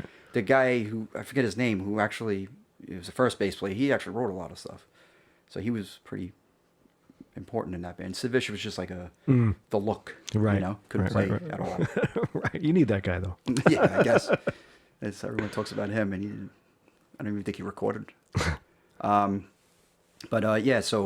it spread there in England, and then the Ramones came to England finally, and they were all psyched. It was like, oh man, we're gonna see them, and everyone in the audience ended up, so it said, to form a band. Everybody who saw them. Yeah, the Clash was there, and Joe Strummer, I think, was saying that I think Johnny Ramone was letting everybody in through the window in the backstage, just letting them in for free. And he's like, yeah, we're not that great. We kind of suck. Wait till you see us play. It was so punk rock, It's great. Right. And we suck, And then the Clash came out of that, and Sex Pistols, and so in England that was happening. But at the same time, there was an immigrant population. A lot of Jamaicans were going for work to England, and there was I guess I don't know where, or maybe Brixton. I don't know where the town was in England, but there was one club in the middle of both these towns. And a guy, Don Letts, was the DJ, Jamaican guy. And the punks started going there, Jamaicans started going there. And they started mixing and digging each other's music. So from that, the punks really adopted it. Bob Marley wrote a song, Funky Reggae Party.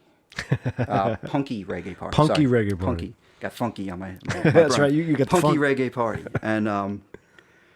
it just, they kind of melded. And from New Wave, if you remember, you had the Police.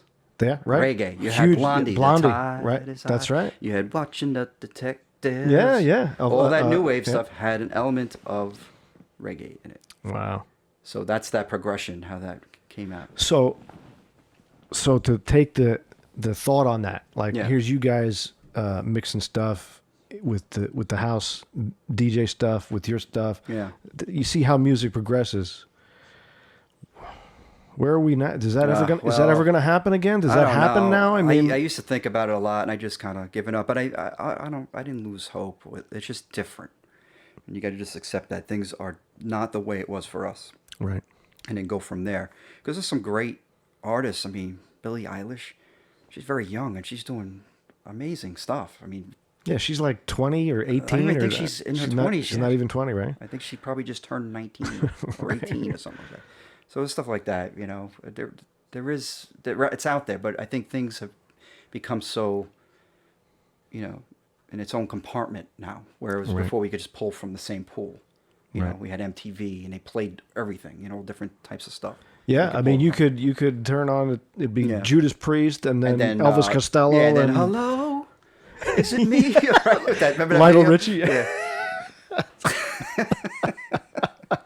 So it was like that, and then another thing would come on next. You're like, this is strange, but I like this. I like that. Well, I mean, I think that's a big problem with a lot of not just art but society, but art suffers. Yeah. As a result of it, because everything's in a bubble. Yeah. So that's the reason you have all the strife you have now in the world anyway, because everybody just is in this little echo chamber, listening to people who say exactly the same thing as them. Right. And you don't realize what that does to art, what it does to music, you can't get that mix of stuff. No. How do we come out of that, right? I mean, that's my question. Scary. Like, what do you? I don't know. I wish I had the answer. I mean, disinformation is a problem with this social networking, right? And there's a new documentary I just saw about it, and it's frightening as hell because you have all these techs that worked on in these big companies, and they look distraught, like Oppenheimer. Yeah, right. With the bomb. It's like that type of vibe. I'm like, I am. right, I am dude? Shiva, the god of right, whatever he said. Killer of worlds. Yeah, right. So they kind of looked like that. Like, what do we do? Wow. Because the AI, is programmed, a certain way. Maybe it's regulation. The phone company regulated. You can't. Remember, Yeah, absolutely. Why can't you do that? Right. Something's got to be done because it's tearing everything apart. And to go back to the craft of what we do. Yeah. I mean, there's just so many ditto copies of the same thing you can put out after a while before you kill the culture. And the thing is, you can get it out there like any time before in history, and but still, you figured it would be, this would be right. Right. I guess it is in a way, but no, right? It's not. It's right. It's a strange... Well, what's happened is you can get I can get this podcast out there, or we can get our music out, but there's this little audience that holds on to it, and it never expands into right. It never breaks out of that bubble, right? Yeah. And I think we just need a solar flare, black holes to wipe out the the fucking tech grid, and then guys like you and me can play around a campfire, and we'll be the only entertainment. That's it. This is it right here. I dig it. I can do that. Yeah, look, I'm all for all these things happening, but it would be great if everyone could see it or hear it or whatever it may be, the medium. Where it was like before, and if you think about England, they only had 2 radio station, Radio 1, British Radio 1, and they played everything on from classical to the pop stuff or whatever. Right. So you got a good diet of this, information, music and whatnot. And I think that's healthy to, in all aspects of life. Yeah, I mean, you're forced with not too many choices. You have to kind of sample everything to see what's what. And then you might be like, oh, this sucks. You're a kid, you like metal. But then as you get old, you're like, no, that didn't suck. I hear a lot of guys now, I like disco now, Yeah. Well, we were talking about this the other day, is that I'm nostalgic now from music I didn't listen to at the time. Yes. It's like I wasn't a fan of, you pick it, Simple Minds or something in the 80s. But I hear that now and it's like, wow. It's funny. I just said that to my wife. I'm like, a song came on. It was Talking Heads, Burning Down the House. And I remember that video. They played it over and over. And I freaking hated it. I'm like, this sucks. I was really into the metal and, But I love that song now. Yeah. Like, and I love the Talking Heads. Yeah. Like, what was I? It's so weird. Yeah. My young mind. I was coming home the other day and I had The Cars Drive came on. Yeah. And I'm just like, what a great fucking song. It's not a song I listen to, Yeah. I find myself doing that a lot with those songs back in the day. So do you take this stuff? You have a son. Yeah. Is he interested in music? Is he interested in the arts at all, or do you talk to him about it? He seemed like he was. I don't know if he is anymore, but he does seem creative. He seems more like an idea. All right. So where does that go? I don't know. But he's always coming up with cool ideas. He's funny, you know. Yeah. And he has good ideas, you know. I don't know if he's going to be a musician. We don't know. I mean, Right. anything can happen. Right. He was playing piano, but he wrote a song or something like when he was a little kid. 9. Wow. Yeah, and he won an award for the state. That's awesome. And I'm like, dude, you're 9. You should do this. You're pretty good at it. I don't know if I want to do it. I'm like, you don't have to do it for a living, but you know, you should do it. It's something. It feels good, you know. Right. We'll see. You know, right now things are a little out of whack to get him any type of lesson, you know, or. Oh well, yeah. The current state of affairs. Yeah, right now it's just it's like a holding pattern at this point. So, So are you writing? Are you writing original thing? Are you doing stuff? I was here and there. I go to it, but I'm just busy with a lot of different things. I was doing the sound design. That's another thing I got into recently. Right. Yeah. Film sound design. Sound design. Axios. Yeah. How to fix a drug scandal on Netflix. You know, a bunch cool. of stuff. Danica Patrick. Doc. You know, it's just a different thing. Yeah. Technical. Right. You like that though, right? You like to get in the weeds a little bit. A little bit. This is a little much. I mean, the sound part of it, like when you have to do dialogue editing, I just want to jump out a window sometimes. And you know, because you do editing I know, as well. So that's basically like the way you feel. That's the way I feel. It's terrible. Right. Yeah, it's terrible. But and I know that part. I give you stuff to work on that I know is going to piss you off. So that's good. Oh yeah, it definitely does. I get cranky about it. Yeah. Oh, why do you record it like that? What the hell's wrong with them? It's never going to be any different. I know it's not. Yeah. Every time I get it from, doesn't matter who I get it from. And now you have to listen before you even take on jobs. I had Sean hooked me up with a job, and you know the movie was great, but they wanted it done in a month and it was a feature. I'm like, I was asking all my the sound design people I know that do big stuff, and they're like, yeah, no. Yeah, no, that's not enough time to do it properly. So I had to turn it down. I felt bad, but it's like there's no way anyone's going to do this. It's so much work. Right. You're not going to get it done in time properly. Right. You know. Now, when you scored, when you do, you've done. I've done. I've done like 5 features, but I directed 2, and I produced 2 others. So 4 features that I had you as the composer, orchestrator on it. Mm-hmm. What's that? When you get the film handed and we work together, you know, as a director and composer, and I say kind of, this is the story, this is kind of the what the story's about, and I just hand it off to you. Off you go. Yeah. How do you approach the visual image, the story, and is it different from writing a song? Oh yeah, I mean because it's already laid out for you. Mm. You know, right? You're scoring to something that's, you know, dictating a vibe, a direction. Right. Right. You know, so that helps out a lot. Okay. You know, I know this is a religious movie. Right. I know kind of where I want to go with this. You know? Right. You know, and I'll have an idea, like when we did the Night for Day. Right. Remember, I came to you and I'm like, you know, it would be great with this, some like a carnal sound. Like I was listening to a lot of Afrobeat at the time. Well, yeah, you were listening to Fela Kuti. And the Afrobeat. We sat around, had dinner. I'm like, check this. And you're like, check out this stuff. And I was like, hey, let's put that in the. Yeah. Why not? And I was like, yeah, like that's what I'm going with this. I want to like, you're cool with that? And you're like, yeah. Yeah. And that worked out really well. Yeah, that's a great soundtrack. Yeah, that was cool. And so stuff like that is fun, you know. But I would run it by if it's something. Have an idea, definitely you have to run it by a director. Right. The director's the captain of the ship. So. Right. But you know, you get a lot of anxiety. I do when I first start because you got to, you know, it's like, is it going to come? You know. Right. And then it does. Do you watch the picture? Yeah, you have to spot the film. Okay. That's the first thing. Whether you're doing sound design. Explain that. Spotting is just watching the film. Okay. And making notes. You know, okay. All right, that's right. It's going to come in here. I could see it here. Maybe here. No. And it's a little different with the sound design. It's more with the sound design. Oh, car door. You know. Right. Birds here. You know.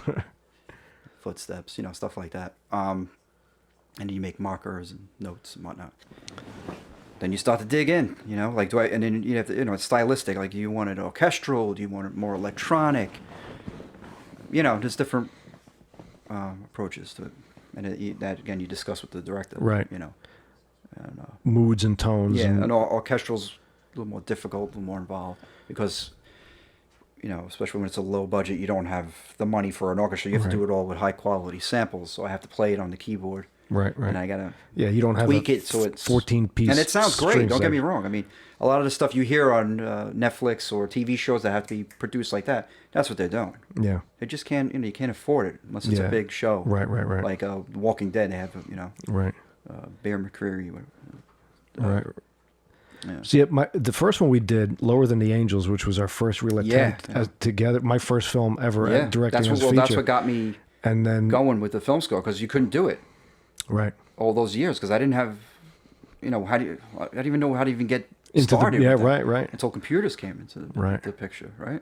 And then right at your first feature, we were able to do that. Right. You know, it came out great. That to this day is some of my favorite pieces. It sounds really good too. It really does sound good. It came out really, really well, I thought. Yeah. And I remember showing you the first piece. I was nervous because I never did a feature. Right. You know, we did little small things here and there, but it's a lot. Yeah. It's a lot of, you know, it's like 25 to 30 pieces of music sometimes in the film, you know. You know, small and big depending on the scenes.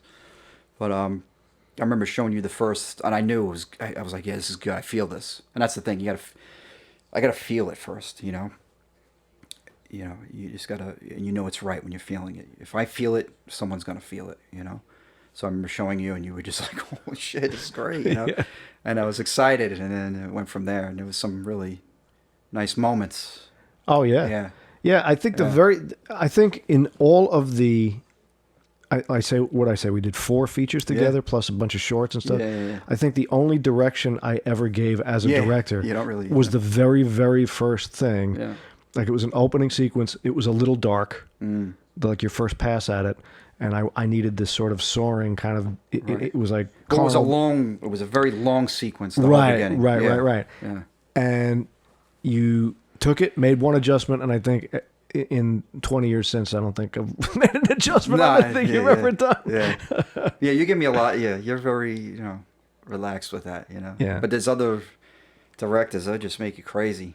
Sure. That's not quite it. You know, like, what do you want, dude? Yeah. You know, and that's hard to change stuff when it's a lot of work. Yeah. You know? Well, and that's, I talked about this on another podcast where I think in the whole thing, you have to, there's a point where you have to, and I do this, like I said in the other podcast, I do this probably earlier than most other artists do, is the point where you gotta let go and just be like, and I let go real early. Well, you do, and it's funny you saying that because I wanted to talk about it because I never was like that, but I'm trying to do that. Yeah.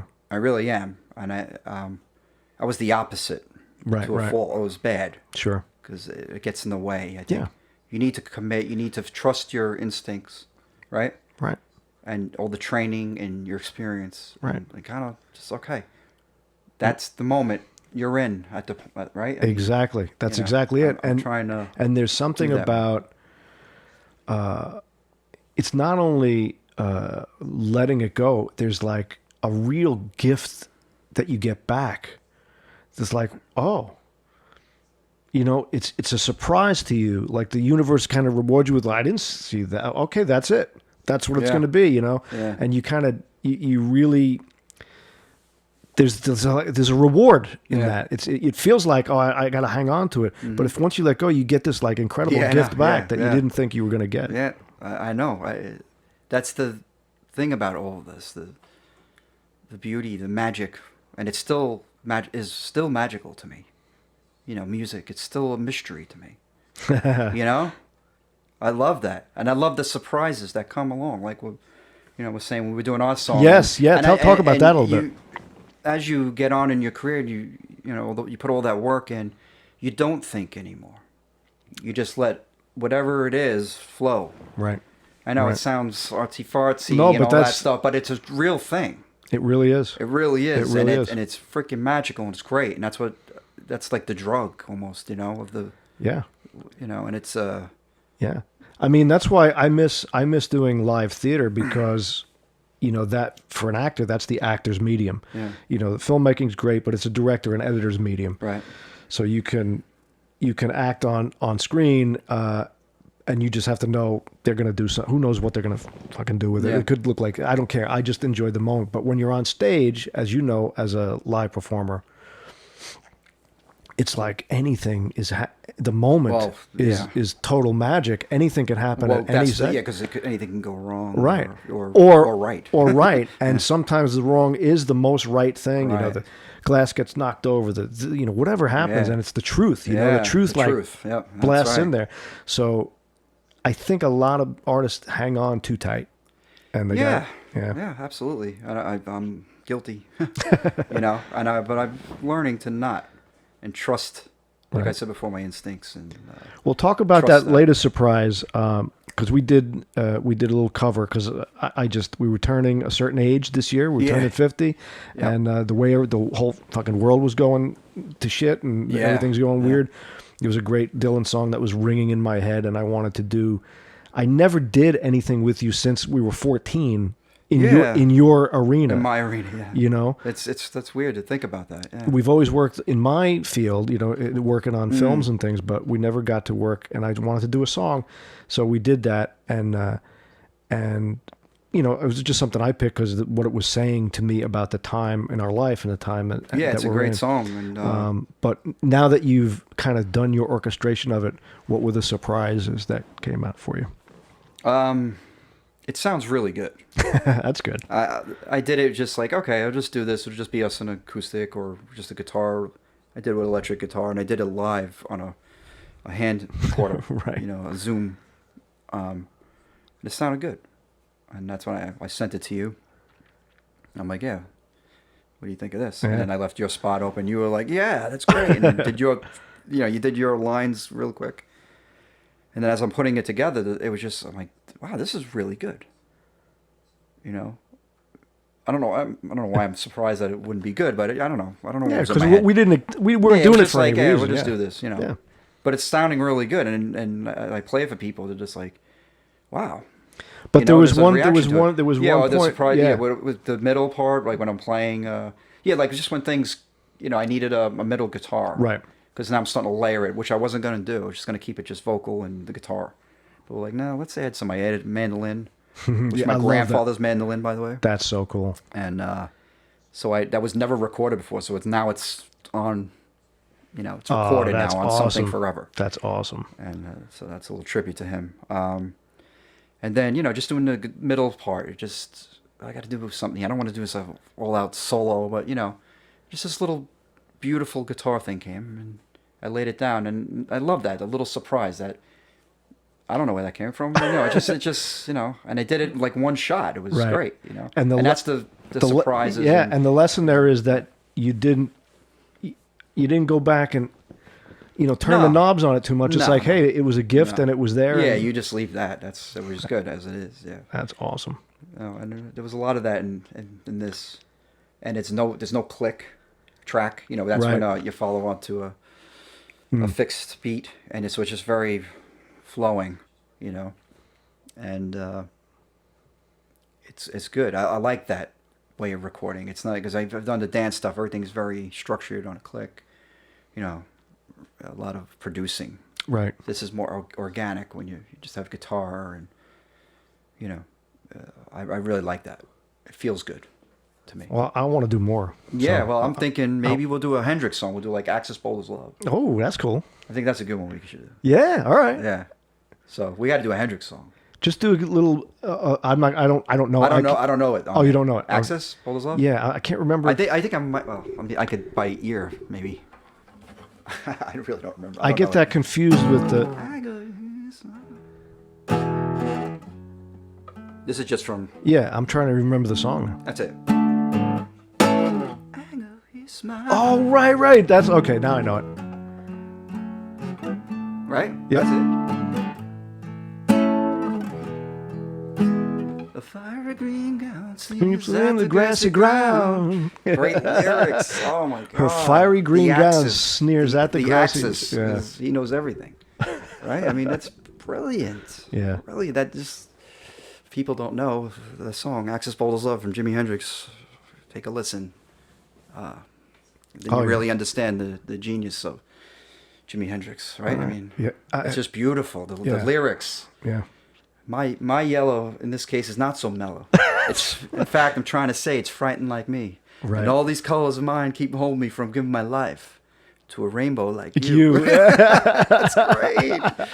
This guy was 23. He wrote that. I mean, come on. We talked about that too. What do you think about that? It's different. It's not that different for filmmakers and artists. I mean, you got Scorsese still plugging away, and Clint Eastwood obviously, and those guys. But, But what is it about artists, particularly musicians, who kill this shit at fucking 22 or 23, and then I don't know. It is an odd thing, isn't it? Like who's doing? I mean, I guess instrumental musicians like Jeff Beck is still killing it. Okay, better than ever. All right. So maybe that's different, but I mean, I know what you're getting at. Like maybe the singers, lyricists. For instance, well, Paul Simon. Yeah, he stopped. He's pretty amazing. So he stopped now, but right. His last album, it was great. Another one, Robert Plant's doing great stuff. Really, I haven't heard any of it. Yeah, well, check it out. He has a bunch of different bands, different projects. It's really good. Alison Krauss stuff. Oh, right. So there are some, but I know what you're saying. You know what I'm saying? Like Paul McCartney or they just seem to, they're so, their body of work is so amazing, and then it just kind of teeters off a little bit. But even what fascinates me is, let's say you write something at 23 and it's a great piece of work, whether it's a hit like a Beatles tune or it's just a great piece of work, and now you play it. And you're playing it and playing it and playing it. And now you're 45. Yeah. And what do you get no satisfaction. At 77. But I try. Yeah, you try. You do your best you can. But do you look back? Like, can you look at lyrics and things you wrote and play them now and say, and feel the same way? Yeah. Really? Yeah. Absolutely. I mean, it's funny because I was playing one earlier. I'm not going to play it now. But you played it for me one time. I didn't even realize you had it. It was a song called Doubt. And I have that on my phone. Yeah, I could still play that. Yeah, I know. You played it that time. I'm like, hey, how do you have this? I'd like to do that again. Get that one out. Okay. That was a good tune. Yeah, I think it's a pretty good song. Did you write those lyrics? Yeah, I wrote the whole thing. That's great. That's a cool tune. And I definitely feel that. It takes me back to that spot, I mean, I'm not playing it night after night. No. It's different from... No. But it just always fascinates me, for particularly musicians. You watch the Stones or Billy Joel or somebody, and it's like, when he's singing Vienna now, is he 30? Is he 27 in his head? Is he? That's such a great song. He has to be thinking it's awesome every time he sings. Oh, yeah, right. Sorry, that song's so That good. is a fantastic song. That's probably a bad example because that song is just freaking good, man. I just picked the best one. Yeah, you picked the best song he's written, I think. You're so scared. Why are you still so afraid? Oh, man. Great shit. Man, that's good. Yeah, Long Island's got some good water. We produce some amazing people. Yeah, it's pretty damn good, man. We got Elliot Easton, just from our town, right? Elliot Easton from the Cars, which I found out not too long ago. He went to Massapequa High School or Burner, one of those. Oh, I didn't know that. Yeah. Wow. Well, this house you're in now in Lindenhurst, that's what's her name? Pat Benatar. Pat Benatar was from Lindenhurst, and the other chick wasn't from here. Was she the one, the punk one? What's her name? Joan Jett. Joan Jett. Is she Long Island? I don't know if she's from here. I think she lived in Island Park. Okay. Over there somewhere. Steve Vai was Steve Vai's from Call Place. Right? Yeah. Joe Satriani too, Westbury. Used to be his teacher. Do you have I mean, we talked about Hendrix all night. Do you have an all-time favorite? I remember one night we sat in your studio and we just watched every guitar player. Yeah, we went through everything. We were going down the rabbit hole of shredder guitars. Yeah. Which is a whole other Yngwie Malmsteen thing, Yeah, I mean, I was, we were young. I was really into that, I thought I was going to be one of those guys, but I couldn't be one of those guys. They were just on another level. As far as that is concerned, I think Steve Vai is probably the best Yeah. out of them. And it's a very technical genre, very Sure. And when you're younger, that's really appealing. Yeah, right. But what makes Steve Vai different is he Soul. feels Yeah. that shit. Yeah. You saw the videos. Oh yeah. I mean, his body, it's like a limb. Yeah. The guitar, Right. another limb that he's just expressing, and it's really truly amazing to watch, and that he's achieved Right. that goal of Being that one with that, Right. and not even it just like water just flows. Right. That's amazing. Do you think? What do you think when? Like when the guys like Clapton watched Hendrix or Pete Townsend watched, and they all kind of. I think they over sensationalized that a little bit. Okay. I think they thought he was doing some wild shit. Right. But Clapton's fucking amazing. That's what I'm gonna. Yeah. That's what I'm getting at. Yeah, is, and you know, Hendrix knew he was Yeah, too. All that folklore Right. BS. Where we came out and we were like, oh my god, let's throw our guitars away. Yeah, I don't think so. I mean, look at Jeff Beck. Yeah. He's Does amazing. he still have no guitar strap? No, I think he's getting up there. Yeah, he's put his guitar strap Yeah, on. he needs a guitar strap now.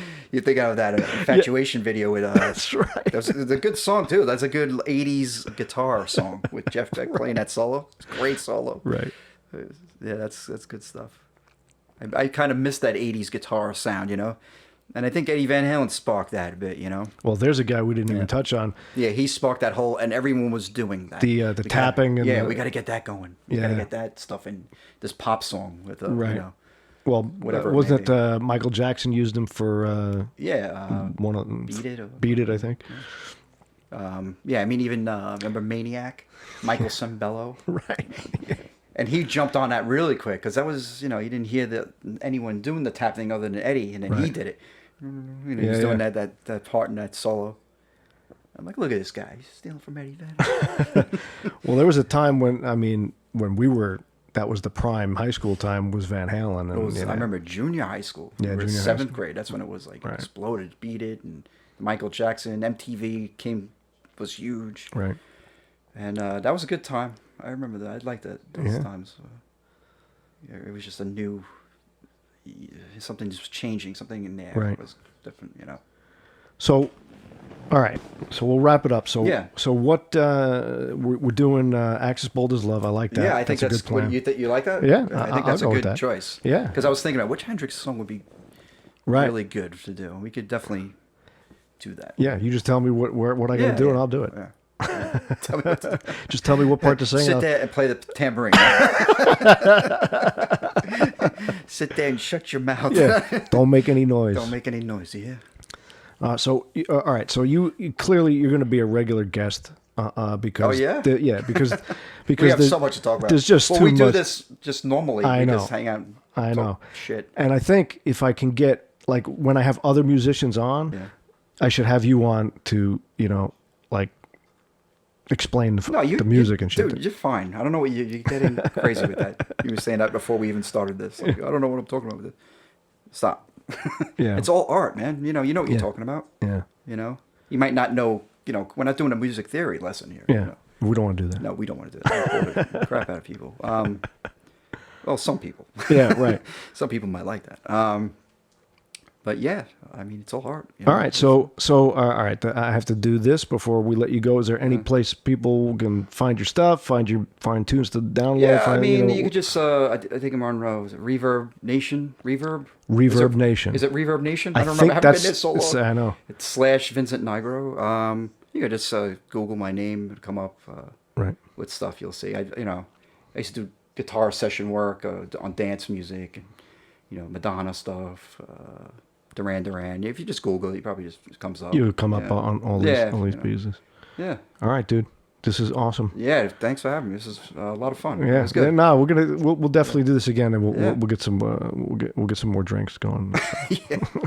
Sounds good. All right, cool. Man. That's awesome. Thanks. Got it.